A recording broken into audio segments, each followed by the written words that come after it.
After the asbestos mill closed and the mine hit the aquifer and contaminated most of the drinking water for the valley, the town just dried up. People just didn't want to be around anymore.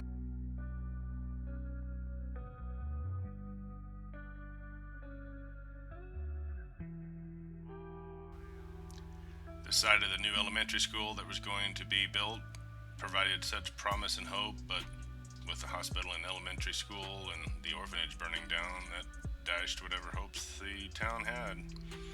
It was a bad weekend.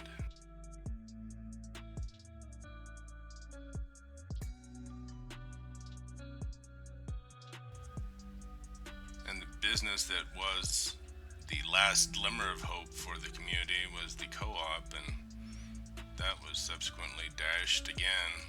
Sort of a kick in the teeth when all those bodies were found in the corn. General Mills and Quaker Oats didn't want anything to do with us after that.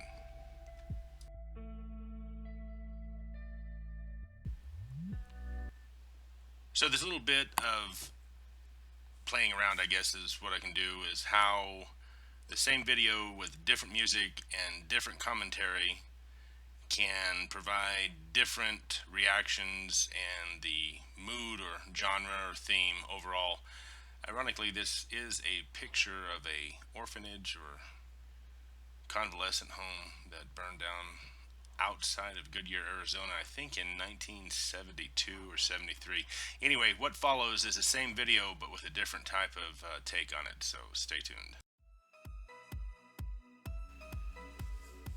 The town will not look like this for very much longer, with the announcement of the new asbestos mine opening up and the subsequent processing mill. Things are going to be looking up around here. Cannot wait. The employment, in fact, right here where the old elementary school and hospital that burnt down back in, I think, 89 or 90, that's where the processing plant's going to go. Boy, howdy, that does look good.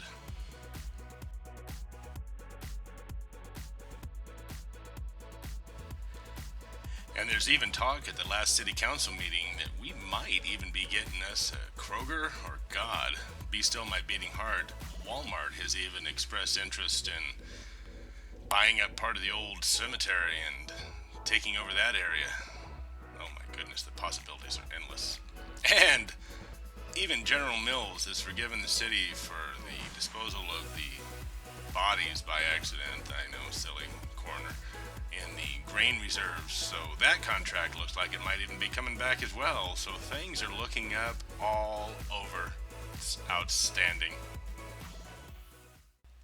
So what follows after this will be another little parody. One will be a dark theme, genre, mood, etc. Another one will be with the upbeat liveliness of the overall whatever topic I decide.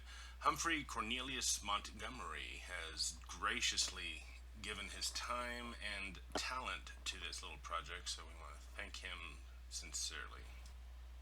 People coming into town looking at this non-assuming or benevolent looking structure could never understand or anticipate the horrors that were found back in April of 78.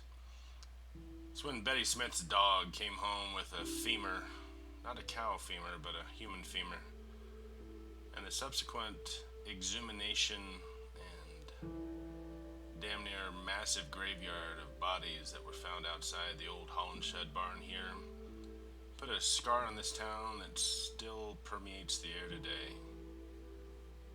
And what's odd is Jack Hollingsworth was never found. Never once was found, though his DNA and fingerprints stained in blood were everywhere. That's why I sleep with a 45 under my pillow and the doors locked. And just like before, what follows is the same video, but with a more upbeat commentary added to it. When word came down that gold was discovered on the old Holland Shed property, the town went wild. In fact, the mayor broke loose and opened the city coffers and bought everyone pizza from Little Caesars. It was a great day. It was an epic day. The air smelled fresher, the water tasted crisper, the sun felt warmer. This derelict looking structure will be annihilated soon enough, and in its place will be a massive open pit mine. The jobs, the wealth, the betterment of everyone's life that is yet to come is almost historical, damn near biblical, I might say. It's a great time to be alive, folks.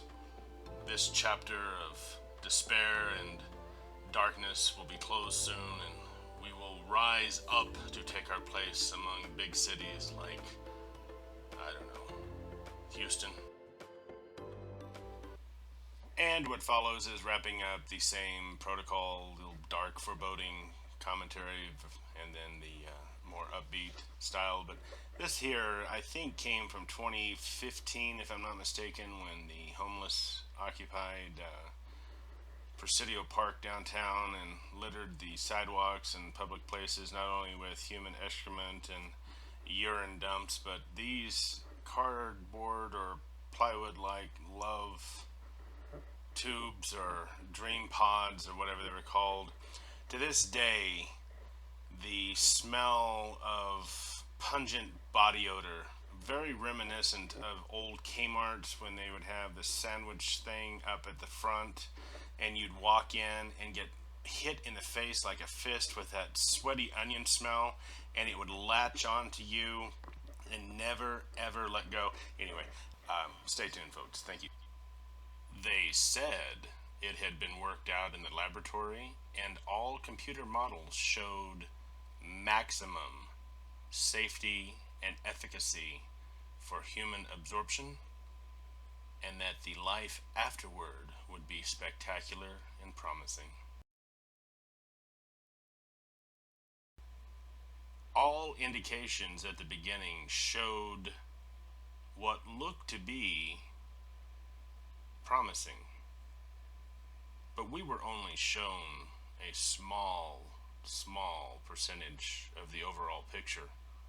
Not unlike the constant blurring and refocusing of this camera, the message was convoluted and continues to be so.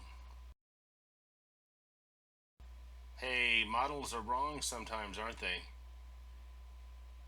We must trust blindly our elected leaders, those folks who were just as ordinary and common as you and I are, that put their pants on one leg at a time, suddenly because they won a vote and had some ballots stuffed in a box, or an electronic calculation named them the winner, suddenly they know much more than we do, and our lives should be placed directly in their care 100%.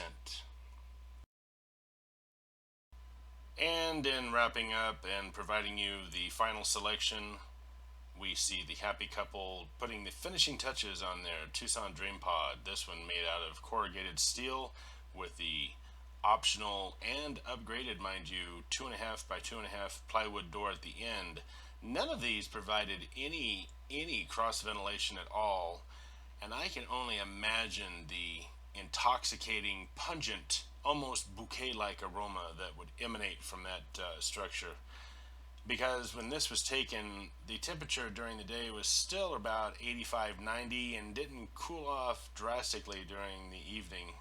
But I digress. Anyway, here comes the last one, folks. Thank you. They said it had been worked out flawlessly and had been perfected in the lab, and people would be silly for not partaking. And you know what, folks? I can't agree more. The Jab Comedy Club, did you get your invitation yet? Humphrey Cornelius Montgomery will be in town for 2 nights, folks, at the corner of Broadmont Avenue and 16th Street. Come one, come all, for a night you will not forget. And here you thought I was talking about something that has polarized this country. Well, in a way, it has, because there are those that have seen Humphrey and those that have not. If you haven't, it's almost criminal. No, folks, no passport needed here. The only thing you need is to reserve your seats today. Complimentary peanuts and some watered-down Hawaiian punch will be offered at this once-in-a-lifetime spectacular bonanza of comedic hilarity. Humphrey Cornelius Montgomery will be in town Friday and Saturday night. Get your reservations booked today. You do that, and we're going to take a look at that camera to find out why it cannot focus on that moon. I mean, look at it. It's just sitting there. Why can't it focus on a stationary object? Anyway, folks, thank you for your time. We hope you enjoyed it, and we'll be gabbing at you later. Take care, everybody. Bye-bye.